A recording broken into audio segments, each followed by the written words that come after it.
বেটু কি হয়েছে এটা? জুনের পুড়ে গেছে। একটু দাঁড়া, বস, একটু বস। কিছুতেই ধৈর্য ধরে নেয় ছেলেটা।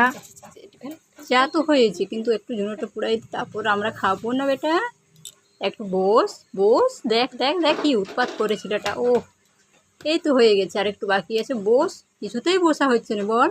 ছেড়ে বেটু। এই দেখ কিসব মুখে লিখছে। ফেলে দে বেটা, ফেলে দে, ছে একটু ফেলে দে।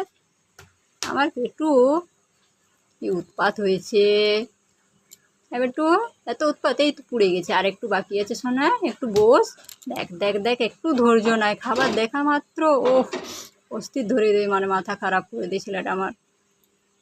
বেটু, আমার সোনা ওরকম করতে না বেটা, একটু বস, হয়ে গেছে।